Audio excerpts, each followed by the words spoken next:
This is Chattanooga Civics. I'm Nathan Bird. I'd like to thank my Patreon sponsors for supporting the show, especially the Marks family and Stephen Culp. If you're enjoying the podcast, newsletter, or Instagram feed, please consider supporting me at patreon.com/chatcivics.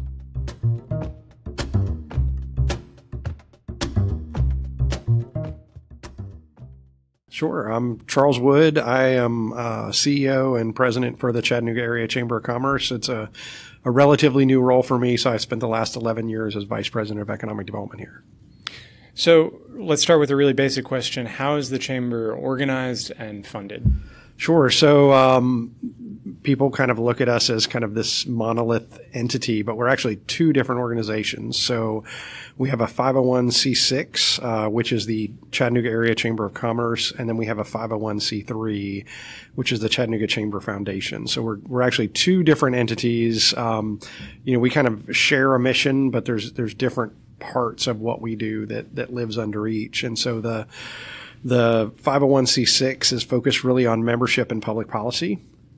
And so if you think about supporting our small businesses, that kind of thing, and then any work we do when we're, dealing with state legislators or federal legislation, things like that, live on the 501c6 side. Mm-hmm.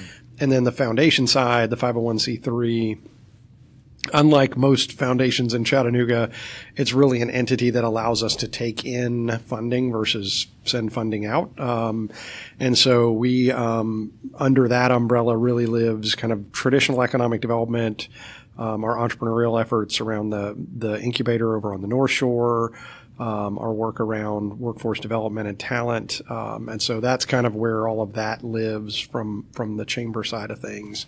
So most people just see us as the chamber, which is fine, but it's a little more complicated than that. So you mentioned a lot of different things that we're going to get into: membership, policy, entrepreneurship, the incubator. I'm excited to talk about that. But I want to start with the mission of the chamber, and that is to champion our member businesses and promote regional economic growth. So let's start at the beginning there. How does the chamber champion member businesses? What does that mean? And who are these member businesses? Sure. And I'd say that's our mission. And I think really our purpose is to build a thriving Chattanooga. And so I'd maybe start with that. And if you think about how we champion our businesses, the first is we help tell their stories is one where, if you're a small business, we want to make sure that people know who you are, know that you exist, know that you're out there, because that's really that's a big part of businesses being successful and getting new customers and being able to grow their revenue stream. And if you want to build a thriving Chattanooga, you have to have thriving businesses, right? There's one without the other is not possible. Mm-hmm. And so the other piece of that is the public policy piece, which is if you think about making sure that legislation is going to be supportive of the business community, going to be supportive of our small businesses, and then be supportive of kind of building an environment that is going to help those small businesses be successful. So that's why public policy lives so closely with the membership side of the organization. And then the last thing I'd say is arming those small businesses with tools. And so sometimes that's information, that's communication opportunities, that's telling their story. And then that's giving them opportunities to connect with each other, build their networks. And then of course, if you own a small business, it's always about, where am I going to find my next customer? How am I going to communicate to my current customers? And then how can I kind of grow that base so that I can build revenue stream and long-term make sure my business is sustainable. Mm-hmm. So the next part is promoting regional economic growth. What is the extent of the region that the chamber represents? Yeah, so we used to really be heavily and focused solely on Chattanooga and Hamilton County. And after Volkswagen, we went through a planning effort, and we spent some time in Greenville, South Carolina. And one of the things that we wanted to understand was what happened after Greenville landed BMW, because we had just landed Volkswagen. And the feedback was plan some more and do it at a regional level. And so we launched a regional planning initiative called Thrive, It covers 16 counties, so it stretches down 2 in northeast Alabama, 5 in northwest Georgia, and the remaining 9 in southeast Tennessee. Kind of if you think about 2 rings around Chattanooga and Hamilton County is kind of what that looks like. And that planning exercise kind of created the Thrive Regional Partnership is what spun out from the Chamber. And then from an economic development standpoint, the Greater Chattanooga Economic Partnership, which lives under the Chamber's foundation. And that really is a marketing initiative for those 16 counties to encourage investment and job creation in the region. So we're talking about investment and job creation and promoting regional economic growth. But you spent some time here. You started talking about members, championing member businesses. You focused a lot on local businesses in that answer. But then we're also talking about huge businesses, multinational corporations like Volkswagen. So when looking at potential regional economic growth, is all economic growth created equal? And if not, how does the Chamber determine which sorts of growth to promote? Who do you chase? Who do you, Sure. partner with more closely, maybe? Yeah. So first, it's not equal, and there's generally a term that's referred to as traded industry sectors. It's rooted, and I'm going to get a little nerdy on you, but it's rooted in economic base theory, and what that means is there are businesses that export products or sell services outside of the community and bring that money in, and so those are traded industries. And then there are businesses that are lifestyle based and that operate based on the local economics that are happening inside their region. And so my son owns a coffee shop. The reality is no one is, or very few people would come to Chattanooga just to go to a coffee shop. They're here for another reason. Mm-hmm. That money is already in Chattanooga, and he's hoping more and more of it gets to him. If you look at a company like Unum, which sells insurance, right? They have the base of operations in London, another base in the Northeast. And so for them, when they sell a product or service, that money comes back to Chattanooga. So it generates new revenue and new economic benefit for the community. And so when we work at that regional level, we're pitching the region to companies and industry sectors that are going to grow the economic pie by exporting a product or service outside of the market. So when we talk about economic development, that focus is around companies that have the ability to sell something somewhere else and then grow the economic pie of Chattanooga by bringing that funding back in. And it doesn't matter if you're, selling zebra cakes, if you're McKee Foods selling zebra mm-hmm. cakes, if you're Volkswagen selling a new Atlas, or you're Unum selling insurance outside of the market. And so all of those companies really help us grow the pie, if you will. And so that's really where kind of economic sustainability for a community lives, because there's always going to be money that's going to leak out of the market. And so if you think about if someone decides that rather than getting on a plane in Chattanooga, they want to get on it in Atlanta, we lose that money, right? We lose that economic benefit to Atlanta. Mm-hmm. So there's always this kind of process in a community where you have leakage of funds that go outside of the market. And so you want to fill that back up by having companies that are selling product and bringing new money into the market. And then I'd say, and you mentioned kind of, different, how do we kind of target? And I'd say we have some pretty specific target industry sectors that we focus on, that we have strengths in already. So if you think about advanced manufacturing, outdoor products, there's a base of operation here that we do those things really well. And then there's industry sectors that have lots of room for growth, and that we feel like Chattanooga could, over the long term, become a significant player and beneficiary of those industries as they grow. And so certainly probably the best recent example of that is EPB's investment in quantum computing, right? It's so early, and so we don't really have technology companies that are built around that yet, but we think right. EPB is giving us a platform to build those on, right? And so those are kind of the two things I would say is those target industry sectors that we look to kind of continue to grow and build on. Logistics, good example. But then newer, more innovation-based knowledge industries that have a lot of room to grow over a long-term period of time. So focusing the economic growth towards either these existing strengths or new possible strengths that the Chattanooga area has. Exactly. So what are some of the public policy initiatives that the Chamber has undertaken to promote growth, and what level do those exist at? How much time is spent talking about federal policy, state policy, local policy? What does that break down like? I would say kind of the inverse of the order you mentioned. And so we tend to focus first on local, next on state, and then last on federal. And the reason for that is really where we have the ability to have the biggest impact is at the local and state level. It's a lot harder for, a relatively modest-sized chamber of commerce in a secondary market like Chattanooga to influence what happens at the federal level. Right. And so, our view has always been where we want to work very closely with our partners at the city and county on local legislative opportunities that kind of help small businesses. And then the next is typically efforts around what happens at the state level and how we're engaged. And a lot of those play very directly to things that you might not think about. And so we worked pretty actively with the founders of Chattanooga Whiskey to help change state law that allowed for distilling in Hamilton County. So there was a whole process around that at the state level and then at the local level with the county commission. So for those of you that may like Chattanooga whiskey, there you go.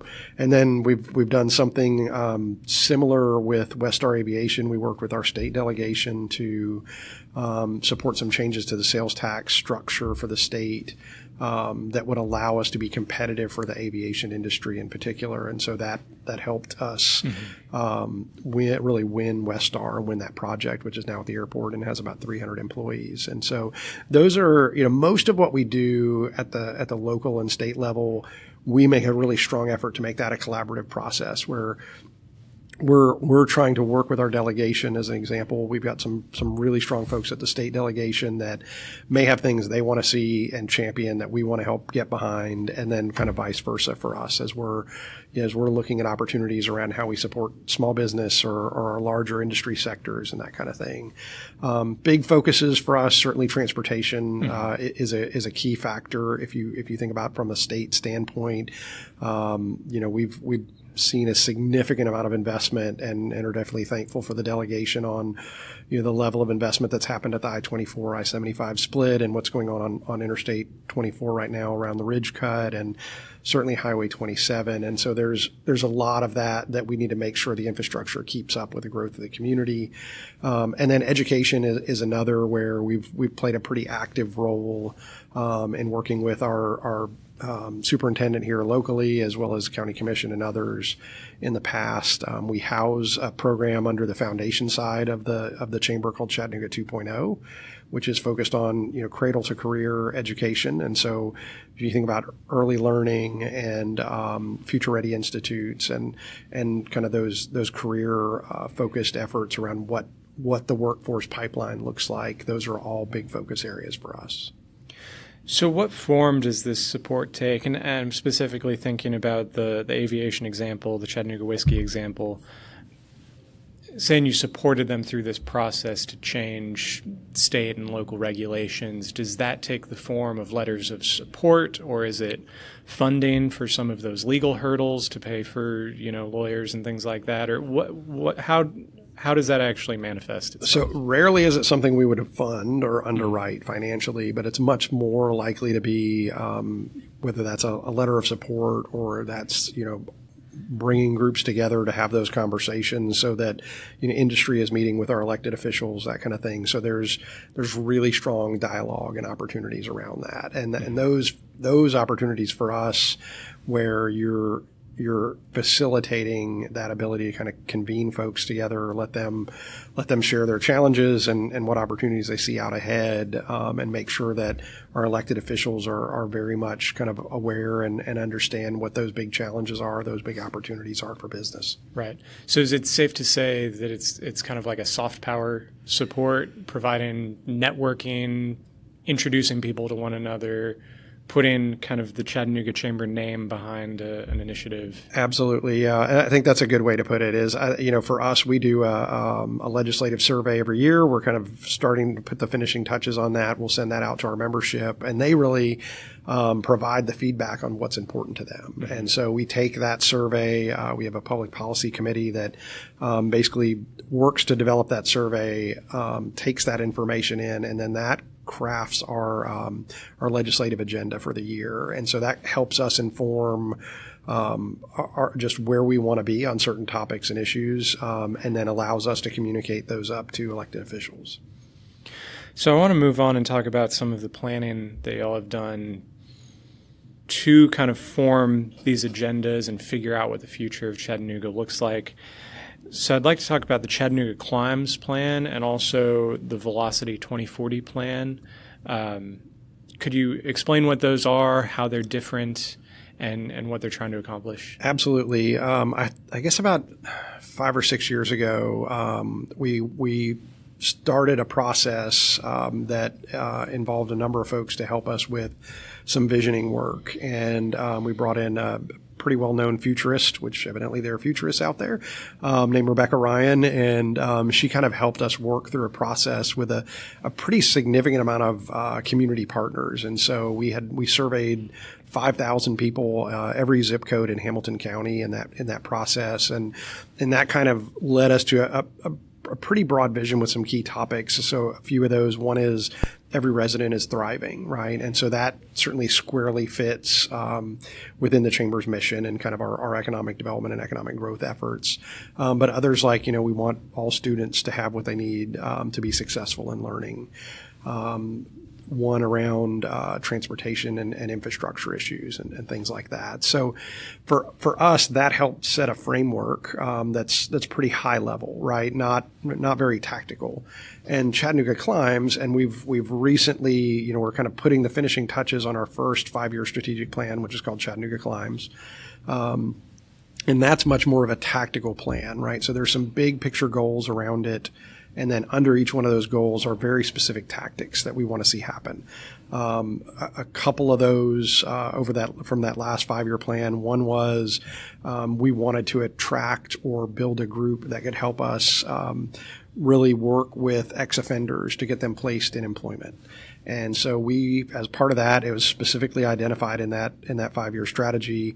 We recruited an entity called Project Return, which is based in Nashville. They opened it's only their second office outside of Nashville. So they opened an office here in Chattanooga. As of the end of last year, they had been open a little more than a year. They had more than 200 folks that had gone through their programming and ended up in full-time employment. So this helps our employers, right? Obviously, but it also, from an economic perspective, creates opportunity for folks who frankly have been disengaged from the workforce and from opportunity. And so that was one example of kind of one of the tactics that was in there.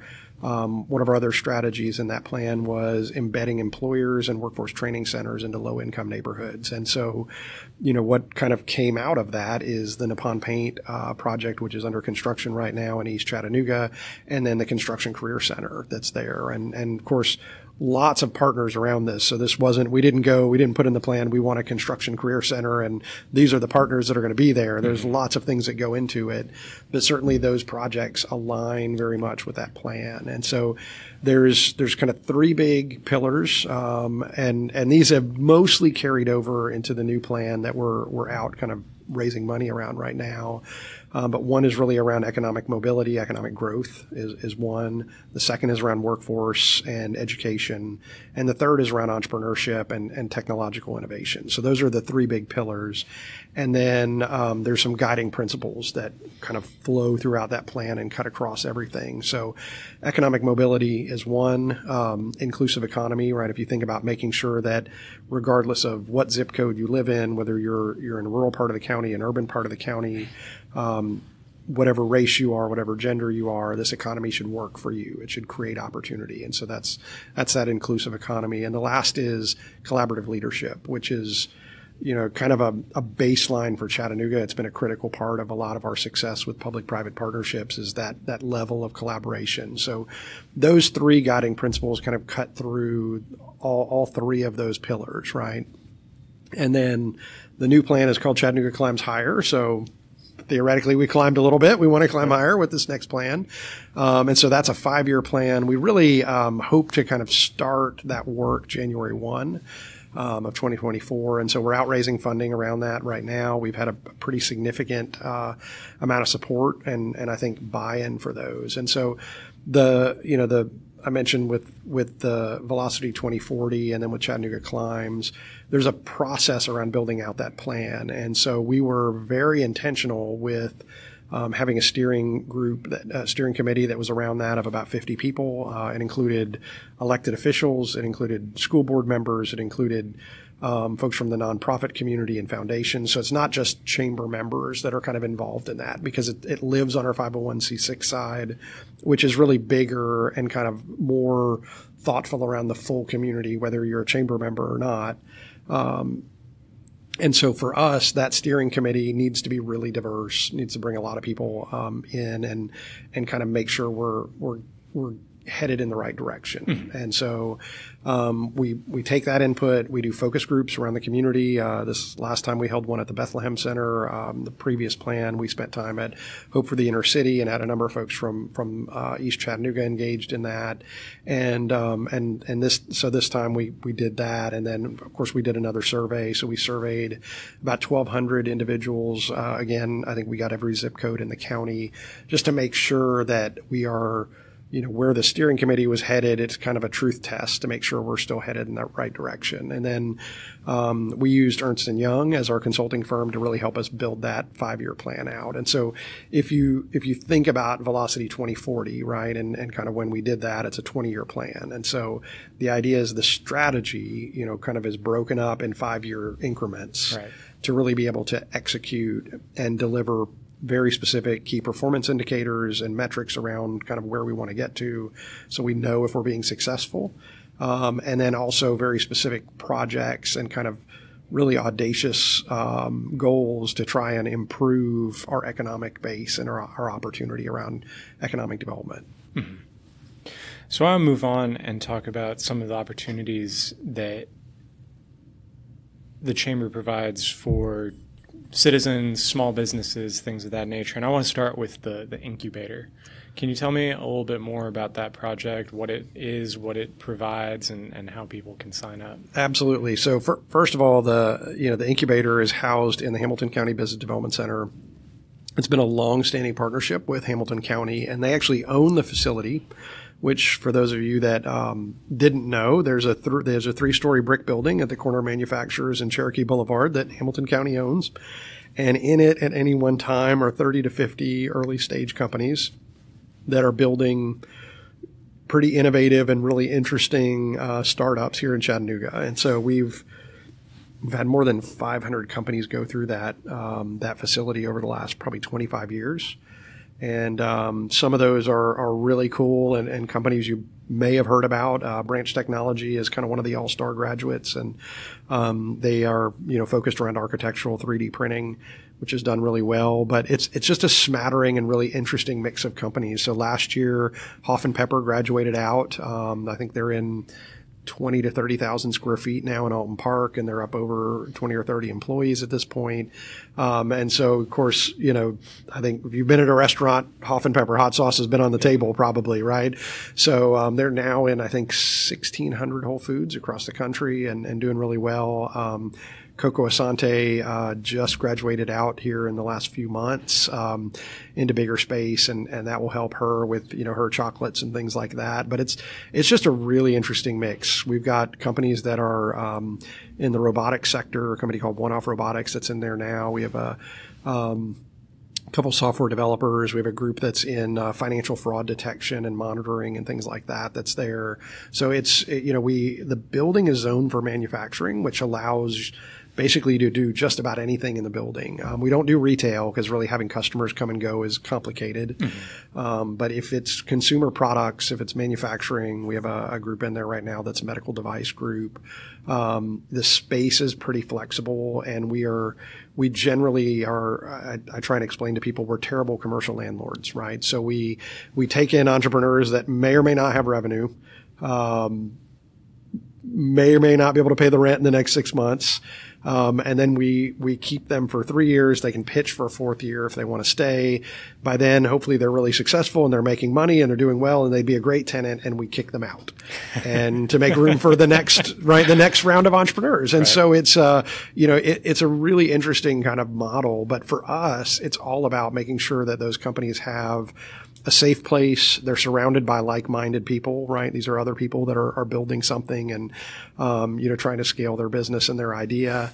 And then, frankly, for those companies, it allows them a level of flexibility they would have a harder time getting in commercial real estate, especially with manufacturing capacity. Right.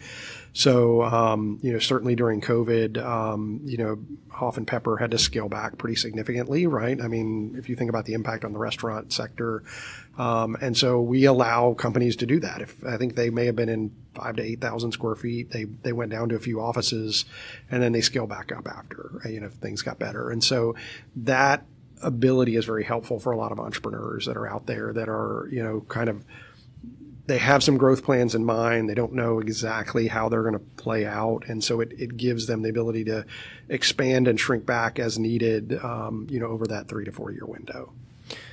So there's obviously huge benefit to having that flexible real estate, and also, like you mentioned, kind of that networking effect of being around like-minded individuals. Does the incubator provide any other benefits? I'm thinking kind of advising or equipment or anything like that. How does that work? Yeah, there's a few things. And so what we've tried to do is co-locate some services that are pretty supportive. And so a couple examples. One is the Tennessee Small Business Development Center, which is tied to, Federal Small Business Administration, SBA funding. And so they are based in that facility. They work with entrepreneurs and folks who have ideas around starting a business from the very beginning, right? I need to figure out how to set up an LLC I need a business plan, or how do I get myself prepared to go after, a bank loan and things like that. Launch Chattanooga is another, which they're particularly focused on small minority-owned businesses and entrepreneurs. So they've been a great partner for us. We have Chat Lab, which is a makerspace that's in the building. They're an anchor tenant for us, and then there's a structure where our clients that are in the building kind of get a benefited rate around that. So there's some entities that are based inside that building that help, and then we have some lunch and learns and programming and things like that where folks can connect. We'll have folks who deal with commercial real estate or finance or things like that where they can learn from as they're in that facility. And then do you track kind of the longevity of the businesses that come out of the incubator, or is it kind of once you graduate, congratulations? I would say we don't do a good enough job of tracking them, but certainly we do pay attention and kind of work with them. And so we actually did an economic impact analysis on the program last year, so for calendar year 2022, and we included a number of graduates in that to kind of look at kind of how they were doing after they left. And so for us, there's typically a handoff. And so this it may be interesting, but we go as a company is typically exiting out. If they're scalable, right, and they can grow, we have a head of existing business here at the chamber who's in the economic development team who will work with them to find new office space or industrial space or things like that and kind of support them from a growth perspective. Mm-hmm. But I would say we've really started to do a better job of that over the last 4 or 5 years. Certainly there are folks who went through 15, 20 years ago that I don't even know they went through. It was before my tenure and others. And so it's interesting. There's a marketing firm that hit the newspaper over the weekend. And I didn't know it, but they'd been at the incubator. And so that was in the article, and I didn't even realize that they had spent time there. So there's a host of of companies that folks know across the community that have spent time in that building and been a part of that program. Mm-hmm. And then one last question is how is all of this funded? I mean, I guess the overhead is fairly low since it's a county-owned building and all of that, but yeah. Does the rent pay for everything, or are there outside funding sources? The rent does not pay for everything. That would be awesome if it did. And so we typically, I describe it as kind of a loss leader is what it's been for us. And it's a critical part of the entrepreneurial ecosystem. Mm-hmm. And so as we kind of think about the Chamber Foundation and the economic development portion, that is a big part of kind of, I'd say, our role and contribution into the ecosystem. And so as we kind of, I mentioned the strategic plan. So as we kind of resource that plan, which basically means I go out and raise money, we spend time meeting with our existing investors, which we have about 100 private sector investors, as well as the city and county that invest into the foundation. And that funding comes in basically on an annual basis. We ask for companies to make a 5-year pledge. We have folks that invest anywhere from $2,500 a year to over $200,000 a year. And that basically supports our economic development efforts, which also includes some of the work that happens at the incubator. But Hamilton County is a big partner in that, right? And so the structure for us is effectively they're allowing us to kind of manage that program. When there are significant cost factors as far as the facility goes, if you think about big systems and things like that, the county has been supportive of kind of investing funds into that facility. And actually one of the goals in kind of the new 5-year plan is really to look at how we really kind of I think, reinvent what happens there and think a lot bigger about that facility and that property so that it can have a much bigger economic impact on the community than it does. And that impact analysis we did in 2022, it had a $70 million impact on the community. So I think there were 45 businesses that were in that building at any one time during 2022. And then we looked at a number of graduates. And so if you think about that impact of $70 million on Hamilton County's economy with relatively low investment, over the last few years, that's a pretty big impact. And so our goal really is to look at, can we double that number, right? And how do we do that? And what's the opportunity to really use that property to be able to attract entrepreneurs from outside of the community into mm-hmm. Chattanooga? Mm-hmm. And so far, mostly it's been one where we're supporting folks that are already here, that have an idea, have a brainchild, and want to kind of build something. But I think the real opportunity for us is to continue to do that. I think it needs to be able to have a broad mix of clients and tenants. I mean, we've got someone right now who makes hula hoops, a company called Hoop Junkie. She's exported to more than 30 countries. And then we have folks who, work for Citibank and, PricewaterhouseCoopers that are doing fraud consulting services. So it's just a really interesting mix of entrepreneurs. But for us, I think, how do we scale that in a really substantive way and make sure we're operating in the 21st century and kind of looking at it as a resource for the county, of course, but City of Chattanooga, University of Tennessee at Chattanooga, those different big community partners where we can really build on that. Mm-hmm. So that's one big item in the new plan, and we're pretty excited about it. That is really exciting. I do want to move on and talk about a few of the networking and professional development opportunities that the Chamber puts on. A couple that just come to mind. Protege is a program that I went through a couple years ago. Leadership Chattanooga is maybe the most well-known. Can you talk about some of those programs and what they provide? Yeah, absolutely. And, I mentioned kind of that purpose around building a thriving Chattanooga, and you can't do it without, thriving businesses. And so you also can't do it without leadership, right? Mm-hmm. And great leaders. And so, Leadership Chattanooga has been around for a long, long time. And the number of folks that have gone through there is just really incredible. So, I mean, Senator Corker was in the first class, right? And so we've had a host of community leaders that have gone through Leadership Chattanooga. We have a new class this year. I think we have 43 folks in that. They spend a good bit of time learning about Chattanooga, but also learning about how state government works and learning about public safety and understanding kind of the economics and economic development in the community. So I think from a community standpoint, it's been a really powerful program to get people educated, to get people interested in public service, to make sure that, they are looking for opportunities in how they give back and kind of plug into their community. And then Protege, a little different, whereas, leadership is pretty long-term and pretty intense program. Protege's dialed back a little bit. It's meant more for younger professionals. They're paired with a mentor, and so and we have some great folks that help us with that have been mentors in the past, and we have two different cohorts. So we have I think a daytime and an evening cohort now that will go through that, and it's a little over 20 folks, and it's more around professional development for those proteges, right? For the folks that are going through that program, learning leadership skills, learning from each other as much as they'll learn from the mentors, and then building their professional networks, right? So they get to spend time. Each one of those mentors spends time in front of the full group. And so hopefully they're building out their professional network, which is also really valuable. And I want to talk a little bit too about the local councils.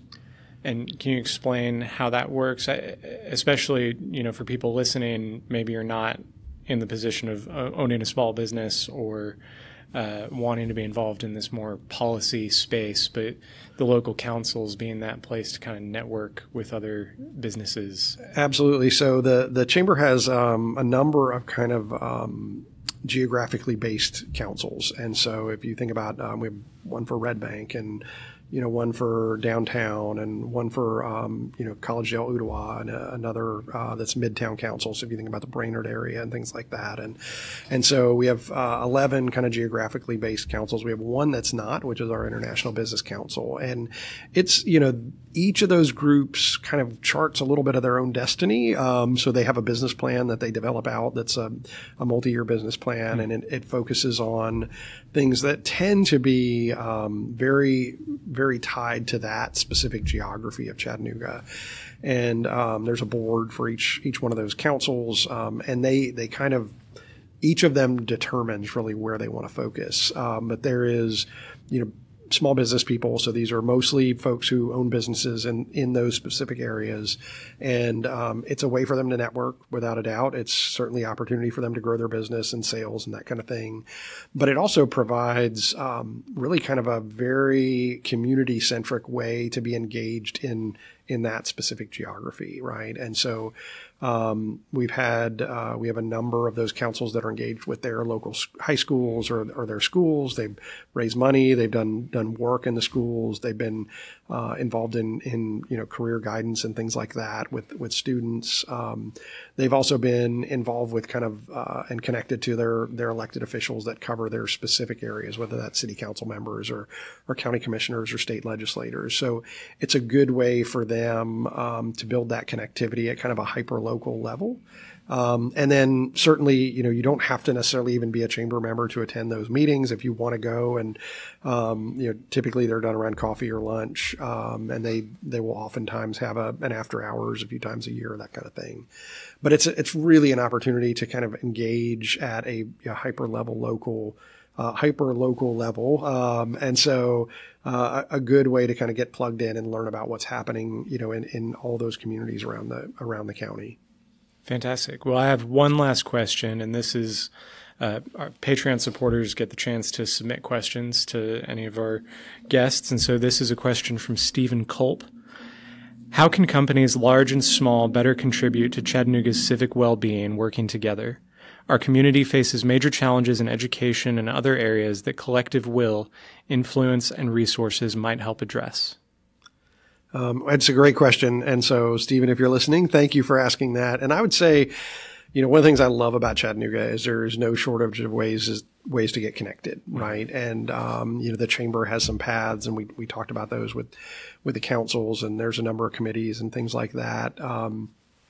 But there's quite a few others. And so if you think about, we have two, I'd say, partner organizations that are other nonprofits in the community that our work aligns really well with. And one of those is the Urban League, and the other is United Way. And it was interesting. I was at United Way's, had a big event here last month, and both someone from the chamber as well as someone from Urban League spoke at that event. And so it was interesting that all three of us were kind of engaged, but it was absolutely United Way's, event and focus. And so I think that's the first thing I'd say is wherever you feel is most appropriate, one of those three entities is probably a great place to plug in. And I think there's some other places and some other ways to engage. And so certainly, if you're a small business, the councils are a great opportunity. If you are, an individual, there's definitely opportunity there with United Way and Urban League. We tend to be very business centered as just an organization. We represent 1,800 businesses from a membership standpoint. For our large companies, we really want them engaged where they can in education. And so we have a number of companies that have come on as branded partners with Future Ready Institutes. They're in the high schools.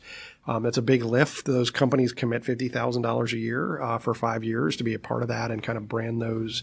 But oftentimes they also commit full-time staff. So Novonix, as an example, has a full-time employee based there at Lookout Valley High School. So if you're a bigger company, you can do that. If you're a smaller company, I would say on the education front, you can still be engaged. They have groups that are kind of tied to those Future Ready Institutes, and you can still be engaged from that perspective. But certainly, be thinking about, how you plug in with councils that are kind of engaged at that level also. And then I think, as you look across the community, depending on what your focus is and kind of what your personal passions are, there's a ton of other organizations to be involved with. I love James McKissick at Arts Build, and we have a thriving art scene. And so that's another great organization to be tied to and get connected in. They have a leadership program as well. Which is tied to, I think they call it the Holmesburg, I think I'm trying to remember, leadership program around the arts. So I think there's a lot of different ways to get connected in.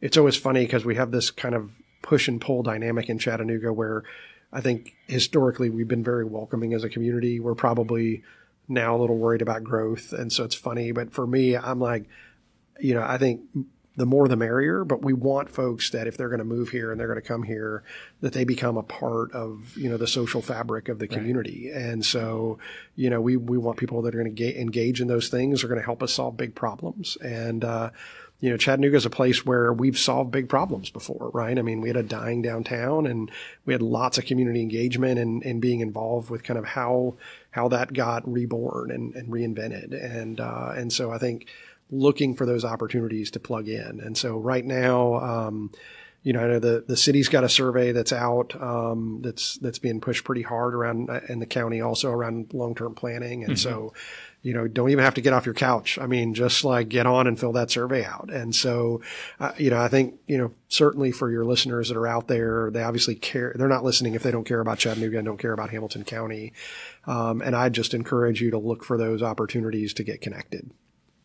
Awesome. Well, is there anything else that you would like to mention before we sign off? No, I just, Nathan, I really want to thank you for, for this podcast. I know it takes a lot of work, and I think, I think people tend to forget how things happen in a community, right? And, it takes a lot of work. It takes a lot of intentionality, and you don't get to stay where you are. So I think I'd encourage people to think about this with Chattanooga. I read a book. It's one of my favorite books, and it's called Once Upon a Time in a Great City. And it's about Detroit in 1963. And at that point, Detroit is at its zenith. So Ford is about to roll out the Mustang. Martin Luther King had just debuted his I Have a Dream speech. He actually kind of did it first there in Detroit. And Motown's on fire, right? The city is trying to get the Olympics for the upcoming Olympics to be in Detroit. And so this is a city that is firing on all cylinders, right? It's the Motor City. So they're firing on all cylinders in 1963. And we all know what happened, right? We know the rest of the story. And, the reality is that communities, and it doesn't matter whether you're Nashville or you're Chattanooga or you're Detroit, we don't get to stay where we are. And so I think, folks who are really thinking about Chattanooga, and kind of where we've come from, and there's tend to be a lot of community pride, we really need to be thinking about what those next steps are. Mm-hmm. And so, when we talk about our 5-year Chattanooga Climbs Higher strategic plan, we cannot be complacent. We've really got to think about how we address our biggest challenges, and then how we make sure we're taking advantage of the strengths and, all of the things we've been given by the folks who came before us, and really leverage those to build a thriving city. Well said. Thank you for your time, Mr. Wood. Thanks, Nathan. Appreciate it. I hope you've enjoyed this episode of Chattanooga Civics. Our music was written and recorded by Kevin MacLeod. Find more civic resources at ChattanoogaCivics.com. Chattanooga Civics is a member of the Podnooga Network. To find more great podcasts from local creators, find Podnooga on Facebook and Instagram, or on the web at podnooganetwork.com. Thanks for listening.